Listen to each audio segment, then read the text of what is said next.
첫 번째 소식은 저는 이 얘기를 듣고 그렇지 이런 생각이 좀 들긴 했는데 우리 법원이 일제강점기 일본군에게 끌려갔던 위안부 피해자들에게 일본 정부가 배상할 책임이 있다고 다시 확인했습니다. 이용수 할머니 95살이신데 친구들 떠나보내며 싸우셨죠. 7년 만에 승소해 휠체어를 탄 채 만세를 외치는 모습이 상당히 주목을 받았는데요. 잠시 영상 보고 오겠습니다. 여러분들 감사합니다. 감사합니다. 감사합니다. 하늘에 계신 할머니들도 내가 모시고 직금 여러분들한테 감사를 드립니다. 고맙습니다. 고맙습니다. 할 말 없습니다. 계속 고맙습니다라는 말을 굉장히 많이 하셨어요. 이게 이제 2년 전에 1심 판단을 뒤집었잖아요. 판결 내용 잠깐 좀 볼까요? 그러니까 이용수 할머니, 고 김복동 할머니 등 위안부 피해자와 그 유족 이제 그 2016년에는 21명이 이제 소송을 제기를 했습니다. 그래서 일본 정부에 1인당 2억 원을 배상하라는 소송을 냈는데 이때 이제 재작년 1심 재판부는 각하 결정을 내려서 한마디로 이제 이거는 자격이 안 된다. 소송 자격이 안 된다라는 건데 지금은 이제 16분이 됐으니까 사실 7년 사이에 첫 소송 내고 7년 사이에 5분이 이제 돌아가신 거죠. 어떻게 보면 좀 이 히스토리마저도 좀 약간 안타까움이 좀 많이 이제 많이 묻어납니다. 그래서 연세가 워낙 많으시니까. 근데 이제 2심에서 이게 이제 뒤집어진 거죠. 그래서 핵심은 이제 국가 면제라는 거예요. 이제 국가 면제라는 거는 한 주권 국가는 다른 국가에서 이제 소송 대상이 될 수 없다. 요게 이제 국가 면제라는 건데 이게 일종의 이제 국제 관습법 같은 거죠. 왜냐하면 이 나라에서 이 나라 대상으로 소송 걸고 막 그러면은 이제 서로 막 복잡해지는 거죠. 그러니까 이제 그렇게 하지 말자라고 일종의 룰 같은 거였습니다. 그래서 1심에서는 그래서 이게 각하가 된 거였거든요. 근데 어제 이제 2심 법원 판단이 달랐습니다. 이게 굉장히 좀 의미 있는데 그러니까 이렇게 얘기했어요. 우리 영토 내에서 우리 국민에 대하여 발생한 불법 행위에 대해서는 우리나라 법원에 재판권이 있다라고 얘기를 했는데 제가 좀 재판부가 말한 거 읽어드릴게요. 그러니까 법정지국, 그러니까 이거는 우리나라 대한민국을 말한 겁니다. 법정지국 영토 내에서 그 법정지국 국민에 대해 발생한 불법 행위에 대해선 그 행위가 주권적 행위인지 여부와 무관하게 국가 면제를 인정하지 않는 내용의 국제관습법이 존재한다. 이렇게 얘기를 했어요. 그래서 실제 예시도 들었습니다. 그러니까 최근 이 국제 면제가 예전에는 굉장히 잘 지켜졌는데 최근에는 다른 나라가 불법적인 행위를 한 것에 대해서 이렇게 법원에서 인정한 사례가 해외에도 있다라는 거예요. 그래서 예를 들면은 이탈리아 법원의 페리니 판결, 브라질 최고재판소의 샹그리라 판결, 그리고 작년에 선고된 우크라이나 대법원 판결 등등이 이게 다른 나라가 이 나라에 와서 불법 행위를 한 것에 대해서는 이거는 손해배상 책임이 있다라고 한 사례들을 쭉 열거를 하니까 법원이 그러니까 굉장히 고심을 많이 하고 준비를 많이 했다. 이걸 뒤집기 위해서 이런 거를 좀 알 수가 있는 거죠. 그래서 일본 정부가 10대, 20대 불과한 이 피해자들, 이용수 할머니 등등을 이제 대상으로 이제 사실상 강제로 납치해서 손해를 입혔다라고 명시를 하고 2억 원씩 배상하라고 이제 판결을 내린 겁니다. 룰루님이 하늘에 계신 분들 너무 기뻐하시겠네요 하셨고 임문혜 수님이 이 판결이 그렇게 어려운 거였나 이런 얘기도 하셨고 미라클님이 당연한 일들에 대한 지난한 싸움을 하셔야 하는 세상에서 꺾이지 않는 의지가 이뤄낸 승소의 의미가 좀 있다 이런 얘기를 하셨는데 그 우리 법원 판결 직후에 일본 외무성이 주일 한국 대사 조치해서 항의했죠.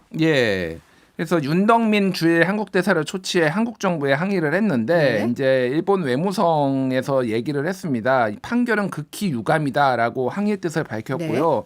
그리고 국가 면제 원칙이 적용되지 않는 것은 결코 받아들일 수 없다. 그리고 국제법 위반을 시정하기 위한 적절한 조치를 한국 정부가 해야 된다라고 요구를 했습니다. 그리고 외무장관 명의 담화문도 별도로 이제 발표를 해서 강하게 좀 반발을 했습니다. 이제 이게 좀 저는 굉장히 좀 뻔뻔한 게 이게 무슨 얘기냐면은 이게 한국 정부가 행정부가 한 게 아니라 사법부가 한 거잖아요. 그렇죠. 사법부가 판단한 거죠. 사법부가 판단을 한 건데 그러면은 이 일본 정부가 한국 정부한테 적절한 조치를 취하라고 하면은 사법부를 압수수색을 해야 되나요? 그러면은 그러니까 예를 들면은 그러니까 이게 삼권 분립의 기본 원칙조차 지금 사실은 지키지 않으라고 지금 다른 나라한테 요구를 하는 거잖아요. 그러네요. 그러니까 이게 좀 사실 이 논리가 말이 안 되는 거고 과거에 사실 이제 이게 정부가 아니라 예를 들면 신일본 제철 등등은 일본 기업들을 상대로도 우리가 이제 승소했었던 적이 있으니까 그때 사실 문재인 정부 때 무역 보복이 시작됐잖아요. 그렇죠. 그러니까 뭐 이제 반도체 만드는 뭐 핵심 소재 이런 거 안 했는데 그때도 비슷한 논리였거든요. 한국 정부가 이거를 바로잡아라. 그때 문재인 정부에서는 아니 이거는 법원의 판결인데 우리가 이거를 바로잡을 수 없다라고 이제 했어요, 사실은. 네. 그래서 이게 이제 어떻게 보면은 윤석열 정부를 가장 곤란하게 만드는 상황이 될 수 있을 것 같아요. 이게 일단은 일본 정부의 뭐 자산 같은 게 없기 때문에 이거 뭐 가압류하거나 뭐 예전에 신일본 제철 뭐 가압류하는 이런 방식으로 될 수는 없거든요. 일본은 이거는 무대응 전략입니다. 그래서 항소도 안 할 거예요. 그럼 니들은 니들 판결 맘대로 해라고 하고 과거에도 그런 사례가 있기 때문에 그러면은 강제할 수 있는 게 없고 사실은 이제 정부끼리의 협상이나 이런 게 있는데 그러면 대한민국 정부는 뭐 하느냐 이런 식으로 좀 윤석열 정부한테 좀 강한 압박이 국내에서 이제 들어갈 수밖에 없는 그런 상황으로 진전될 것 같습니다. 사실 할머니가 나이가 많으시기 때문에 지금이라도 사실 이거를 해결하고 과거에 자신들이 잘못했던 걸 좀 인정하고 사과하고 이러고 좀 매듭을 짚고 넘어갔으면 좋겠는데 미래만 얘기하지 말고 과거 문제는 좀 끊어낼 건 끊어내야 되는데 그런 부분에서는 좀 답답한 것 같아요. 그렇죠. 뭐 윤석열 정부가 한일 관계를 중요시하는 거에 대한 뭐 대의, 저도 뭐 한일 관계 중요하다고 생각하는 사람으로서 이해는 하는데 과거를 전혀 안 묻고 이런 식으로 하는 것이 좀 맞느냐라는 식의 이제 여론도 분명히 굉장히 많거든요. 저도 그렇게 생각을 하고 그러니까 그런 부분들을 조금 밸런스를 좀 맞춰야 되는데 너무 좀 한 1년에 7번씩 이제 기시다 총리 만나고 뭐 이런 거는 좋은데 그러니까 뭐 더 나은 방향으로 과거 사를 어떻게 해결할지에 대해서 윤석열 정부가 청사진도 좀 내놔야 될 것 같습니다. 네, 만났을 때 좀 좋은 얘기를 더 이제 미래를 향하기 위해서 과거에 대한 이런 얘기도 좀 잘 나눴으면 좋겠다는 바람이 좀 듭니다.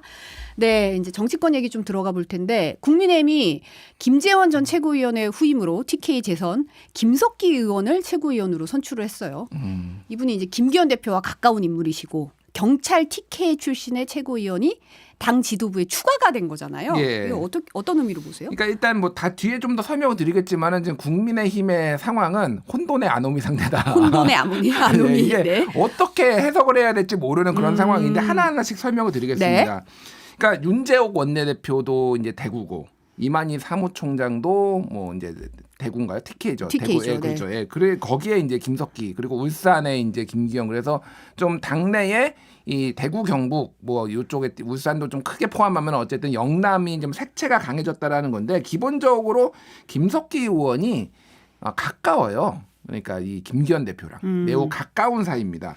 그래서 이게 이제 어떤 의미가 있냐라고 생각을 보면은 되면은 지난번에 이제 이준석 대표가 이제 당 대표에서 물러나고 좀 사실상 쫓겨나는 상황에서 이제 그 당규를 바꿨거든요. 당원 당규를 바꿔가지고 그래서 5명의 최고위원이 있을 때 4명이 사퇴를 하면은 선출직 중에서 그러니까 임명직 말고 선출직 중에서 5명 중에서 4명이 있으면은 이게 이제 그 지도 체제가 무너진다 이런 식으로 지금 얘기를 했어요. 네.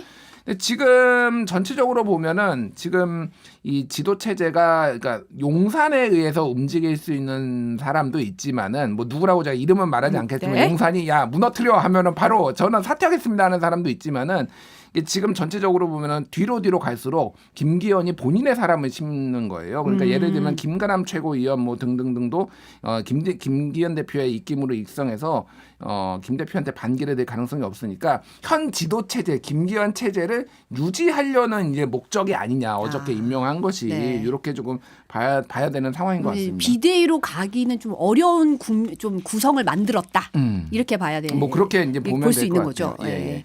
근데 이제 어제 비공개 의원총회가 열렸잖아요. 예. 이 자리에서 김기현 대표 체제를 놓고 공방이 벌어졌다 이런 보도가 나왔는데 유지해야 된다는 쪽과 혁신을 위해 기득권을 내려놔야 한다는 주장이 나왔는데 예. 이 주장을 내놓으신 분들의 또 면면이 이 혼돈의 아노미를 또 불러일으키는 것 같아요. 예, 그래서 이제 정책위 의장 출신이었죠. 성일종 의원. 이분도 뭐 소위 말해서 로열티가 굉장히 높고 당내에서 신임을 받는 주변에서도 네. 신임을 받는 분인데 지금 전략이 부재한 것 아니냐. 그리고 문제를 지적을 하면서 좀 기득권을 내려놓고 혁신이 필요하다 이런 지적을 내려놓고 사실상 김기현 대표 체제에 대해서 좀 반기를 듣는 모습이었는데 네. 근데 이제 좀 범친윤으로 분류되고 대선 후보 시절에 윤석열 대선 후보 시절에 수행실장을 했던 이용 의원이 지금 김기현 대표 체제로 똘똘 뭉쳐서 지금 하나로 가야 된다. 이런 얘기를 한 거예요.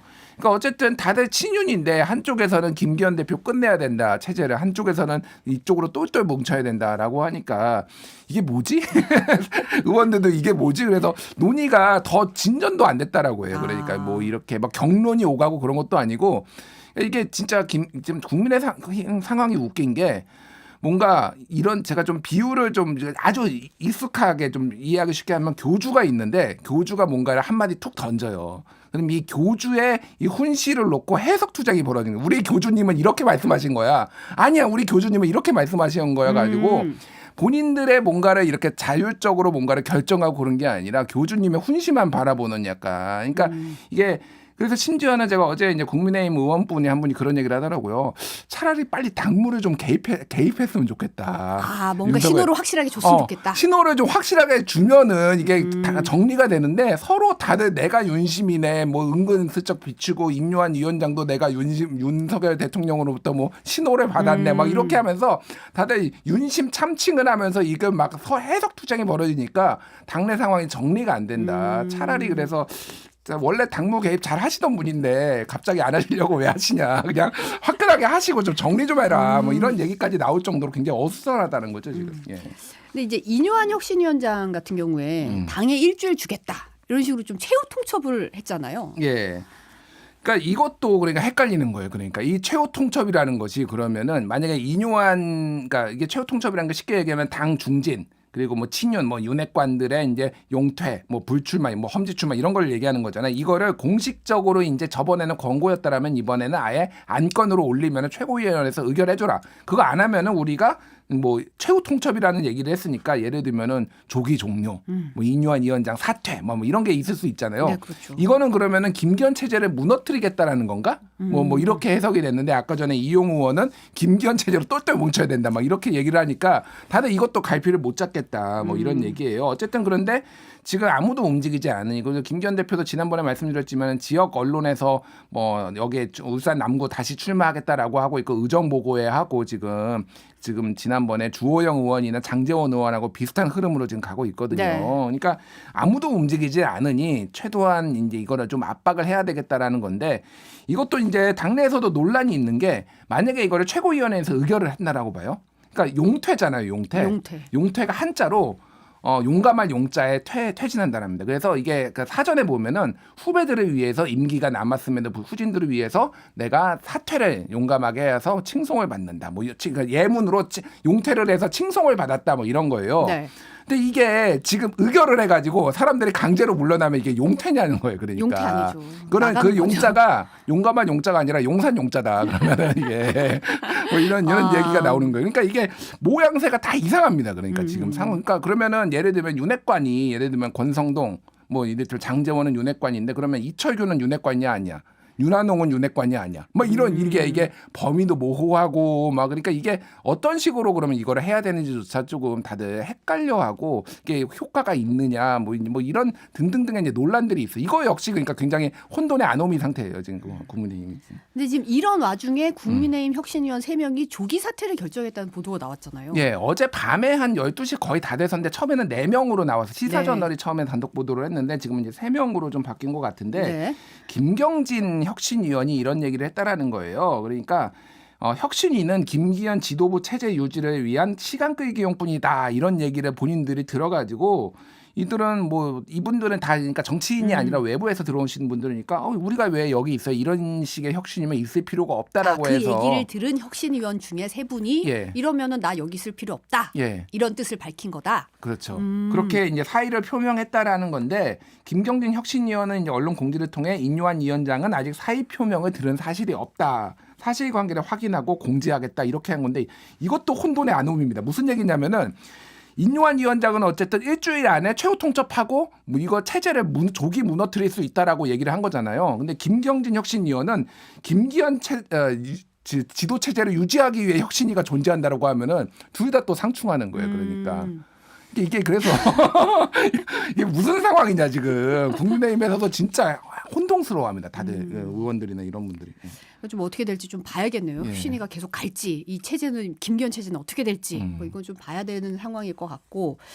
그다음에 이제 요 문제 한번 볼게요. 검찰이 비위 의혹으로 고발된 이정섭 전 수원지검 2차장 검사, 현재는 이제 대전고검 검사 직무 대리로 했는데 이제 지난 20일에 강제 수사에 나섰어요.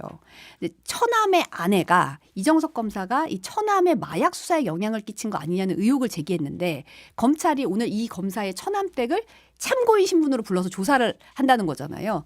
어제 신장식의 뉴스아이킥에 이 내용 취재한 김태현 뉴스버스 기자가 나왔는데 인터뷰 내용 잠깐 보고 얘기 나누겠습니다. 이제 가족들이랑 같이 있는 그 집에서 남편이 마약을 한 것 같다라고 이제 신고를 해요. 근데 이제 신고를 하는 그 이유가 뭐였냐면 자신의 어머니가 폭행을 당하는 그런 상황이었는데 네. 이게 왜 내 딸에 대해서 폭력을 행사하느냐라고 이제 어머니가 훈계를 하니까 평소에는 굉장히 바르고 그리고 네. 샤이했던 그 남편이 네.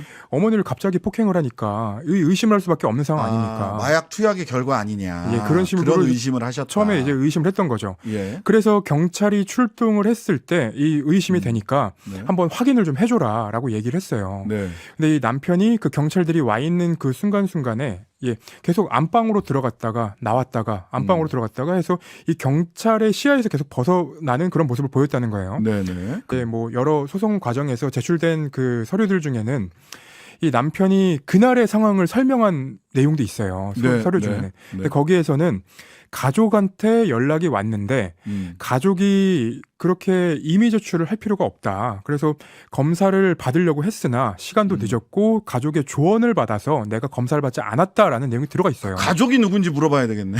그렇죠. 그래서 가족이 누군지 사실은 확인을 해봐야 되는데 일단은 저희가 이제 이정석 검사한테도 계속 반론을 받고 있기 때문에 네. 이정석 검사는 전혀 아니다라는 입장은 그런 이정석 검사 본인이 그 전화를 해서 네. 자진해서 검사 받지 않아도 된다라고 이야기한 그 가족은 내가 아니다. 아니다. 그리고 근데 이제 이정석 검사가 어떤 의혹을 받고 있는지 그리고 왜 처남댁이 조사를 받는지 이제 댓글에서 처남댁이 왜 조사를 받아요? 이런 얘기가 나오는데 그거 네. 좀 설명을 좀 해주시면. 일단은 민주당 쪽에서 이제 탄핵을 했다가 지금 한번 철회를 하고 네. 그다음에 다시 이제 추진을 하고 있는 거에 이제 손준성 뭐 이제 이정섭 이 두 사람이 있는데 특히 이정섭을 중심으로 말씀드리면은 위장 전입 이런 뭐 자녀의 그러니까 강남 도곡동에 이제 위장 전입은 이제 친척집의 위장 전입 이거는 본인이 인정을 했어요. 거기에 이제 세금 체납 그리고 처가 골프장 직원의 범죄 경력 조회. 처가가 이제 유명한 수도권에서 골프장을 하고 있거든요. 네. 그리고 이제 검사들이 오면은 그때 그 골프장에서 좋은 시간대에 이런 날짜에 예약을 해줬다 뭐 이런 것도 좀 문제가 됐고 그리고 네. 코로나19로 이제 모임 제한이 5인 이상 못 모이는 데인데 스키장 리조트에서 재벌그룹 부회장으로부터 접대를 받았다. 그리고 감염병 그때 5인 이상 못 모이는데 한 8인 정도 모여서 그것도 위반을 했다라는 거고 근데 가장 이제 핵심이 되고 있는 거는 지금 처남의 마약 수사를 무마한 거 아니냐 뭐 이런 내용이에요. 그래서 그 내용을 지금 그 처남의 아내분 처남댁이라고 하는 분이 보는 게 이거를 처음에는 경찰에 이제 제보를 해가지고 그러니까 신고를 한 거죠. 내 남편이 한마디로 마약을 했다 대발이 폈다라고 했는데 이게 수사가 잘 진행이 안 되고 이런 것들 본인이 다 목적을 한다면 이건 문제가 있다. 그리고 이정석 검사가 이거를 다 무마했다라고 본인은 판단을 해가지고 이제 김어준의 그 겸손은 힘들다 뉴스공장 유튜브에 나와서 방송에서는 그렇게 얘기했고 그 전에는 김우겸 의원으로부터 의원 측에 이제 전달을 해서 이게 국정감사에서 그 얘기가 나온 거죠. 그러니까 제보자인 거죠. 제보자인 거죠. 예. 그래서 지금은 이혼 소송 중에 있어요. 그러니까 네. 처남하고 처남댁은 이제 이혼 소송 중에 있고요. 네. 그러니까 이런 겁니다. 내용이 이제 2월 6일에 이 처남댁이라고 하겠습니다. 이름을 처남댁이 그러니까 남편이 집을 열어주지 않아가지고 마약을 한 것 같아서 경찰에 신고를 했다라는 거예요. 근데 경찰이 왔는데 남편이 아버지와 이제 통화를 한 다음에 경찰에 바꿔줬고 그 다음에 경찰들이 아무런 조치 없이 그냥 돌아갔다라는 겁니다. 그래서 이미 본인은 아니 남편이 마약을 한 것 같다라고 얘기했는데 그러면 왜 아무런 조치가 없었느냐. 그래서 임의 동행도 안 하고 간이 시약 검사도 안 하고 압수수색 신청도 안 하고 그런 다음에 3개월이 지난 다음에 모바일 검사를 했는데 음성이 나왔다라는 거예요. 3개월이 지난 다음에. 그래서 그러니까 그럼 이게 어떻게 이런 일이 있을 수 있느냐. 그리고 수사관도 5번인지 6번인지 불확실하지만 계속 경찰 수사관이 마약 수사관이 계속 바뀌었다라고 하니까 이게 굉장히 문제가 있고 분명히 이건 외압이 있는데 이정석 검사가 예전에도 이런 식으로 무마를 하고 통화를 하고 자기 남편하고 이런 일이 있었기 때문에 이정석 검사가 분명히 무마를 했을 것이다라는 게 이 처남댁의 주장입니다. 그런 의혹을 갖고 있는 거죠. 예. 근데 이제 뭐 보니까 그 처남댁 같은 경우는 남편의 그 대마 뭐 마약 카트리지 이런 것도 투약 증거로 이미 대출했는데 경찰이 받지도 않았다고 주장하더라고요. 예, 그거는 받지 않은 거는 사실인데요. 그러니까 이게 한 사람 경찰의 입장은 이런 거예요. 이게 뭐 한 사람이 주장을 했다고 해서 이런 거를 다 뭐 이렇게 수용을 해서 수사를 할 수는 없다라는 얘기입니다. 그래서 잘 이해가 안 가요. 그러니까. 근데 마약 신고를 했고 제보자가 사실은 아내잖아요. 아니, 그러니까 이게 모르는 사람도 아니고 아내가 신고 예를 들면 이런 거예요. 남경필 지사의 아들이 마약을 해가지고 계속 문제가 됐는데 그거 신고를 남경필 지사하고 그 가족들이 했거든요. 그러니까 재차 재범 상황에서 그러면은 수사 안 하나요? 검사 안 하나요? 그러니까 이게 상식적이지가 않은 거죠. 그래서 경찰 같은 경우에는 뭐 여러 가지 설명들을 합니다. 뭐 구체적인 수사 정황은 말하기가 어렵지만은 수사를 미룬 것도 없고 그때 당시에 그 처남이 간이 시약 검사를 거부해서 설득하는 과정인데 강남 납치 살인 사건이 발생해가지고 이게 뒷전으로 밀려가지고 갑자기 2, 3개월 뒤에 갑자기 생각이 나서 다시 조사를 했다. 뭐 이런 식의 얘기를 하는데 그냥 들어도 이상합니다. 이런 사건은 일상적이지 않고 어디 경찰 출신의 뭐 경찰대 행정학과 교수들 뭐 이런 많잖아요. 그런 경찰 행정학과 교수들 이런 분들도 전문가분들도 일상적이지 않다. 이런 식으로 수사를 하는 걸 본 적이 없다라고 대부분 얘기를 하고 있으니까 이거는 조금 의혹이 좀 실체의 가능성을 배제할 수 없다 이렇게 봐야 될 것 같습니다. 통상적인 수사 절차와 비교했을 때 좀 이상한 석연치 않은 구석이 분명히 있다라는 많이 거잖아요. 이상한. 많이 이상한. 예. 근데 이제 이 사건 제보가 상당히 오래전에 이루어졌다고 하더라고요. 예. 제보가 된 게 5월이라고 합니다. 5월이니까 지금 11월이니까 한 6개월 정도 지난 거죠. 그래서 근데 이 내용이 이제 조금 그러니까 이정섭 검사가 직접 개입을 했는지 개입을 하지 않았는지 이제 분명하지 않은 사건이라는 거예요. 그런데 그러니까 아니 사건이라고 하지만은 그러더라도 경찰이 수사를 하면서 이 부분에 이상한 부분이 있으면 충분히 지적을 할 수가 있는데 그런 부분들이 이제 기사도 좀 나오지 않았고 뭐 이렇다라고 이 이제 처남댁 강미정 씨가 이제 주장을 하고 있습니다. 그래서 네. 어쨌든 이게 뭔가 이런 문제가 있어서 여러 군데서 이제 찔러봤을 거 아니에요. 근데 이게 뭐 취재도 잘 안 돼가 기사도 안 나오고 뭐 그 문제 제기를 한 데에서는 답변도 안 오고 그러니까 이게 전체적으로 조금 외압에 의해서 이게 지금 묵살되고 있는 거 아니냐 이게 이제 그 처남댁 쪽의 주장인 거예요. 그러니까. 예. 근데 지금 오늘 이제 참고인 조사가 할 거고, 근데 지금 오라비님이 아니 검찰이 강제 수사 이제 검찰이 나섰다고는 하지만 예. 검사가 검사 수사하는 게 말이 되냐 이런 지적을 하셨는데 안 그래도 공수처가 해야 되는 거 아니냐 이런 제기하셨는데 공수처가 이정석 검사에 대한 수사 착수했다는 속보가 오늘 오전에 들어왔어요. 예, 민주당이 이미 지난 10일에 이정석 검사를 부정청탁금지법, 형법, 주민등록법, 국가공무원법 위반 등 혐의로 이제 고발을 했고요. 네. 공수처가 특별수사본부에 배당하고 이 수사 개시를 지금 통보를 했습니다. 그래서 지금 이제 이게 이제 대상이 되느냐 안 되느냐 이게 이제 가장 중요하잖아요. 사실은 이제 공수처가 이제 수사할 수 있는 사람들이 이제 제한적 고위공무원이나 그런데 공수처에서는 이제 어쨌든 청탁금지법 위반 등등의 이런 혐의를 봤을 때 수사 대상이 될 수 있다. 수사해서 공수처가 수사할 수 있다라고 이제 보고 있습니다. 네. 그래서 지금 이게 이제 법상으로는 만약에 검찰이 수사를 하더라도 이첩을 요구할 수 있어요. 그러면 공수처가 이제 가져올 수가 있는 거니까 이제 이첩을 할지 말지는 좀 봐야 되지만 어쨌든 이거를 수사 개시를 통보했다라고 하는 거는 지금 공수처가 이첩까지 요구할 가능성이 좀 높아진 거고 사실은 공수처를 만든 취지로 봤을 때 이거는 공수처가 하는 게 맞죠. 왜냐하면은 특히 가장 문제가 됐던 게 뭐 김학의 법무부 차관이라든지 이런 사람들이 검찰이 수사했는데 제대로 검찰 출신들을 검찰이 수사를 안 하더라. 이런 게 문제더라라고 해가지고 이제 공수처를 만든 그 이유도 있잖아요. 그렇죠. 그런 사건으로 그런 정황이나 아니 그러니까 그 취지로 봤을 때는 공수처가 그리고 본인의 존재감을 좀 드러내기 위해서도 그리고 사실 좀 보면은 명백해요. 사실은 좀 제가 보기에는 이런 거 저도 많이 봐왔지만 이런 거는 조금 그 공수처가 복잡하지 않고 아주 단순하게 수사할 수 있는 부분들이 있어서 아마 공수처는 좋아할 겁니다. 이런 수사. 예, 그래서 가져올 가능성이 상당히 높아진 것 같아요. 예. 공수처가 좀 어떻게 하는지 좀 봐야 되겠고 민주당이 지금 오늘 30일에 국회 본회의 열어서 이동관 방송통신위원장 그리고 이제 손준성, 이정석 검사의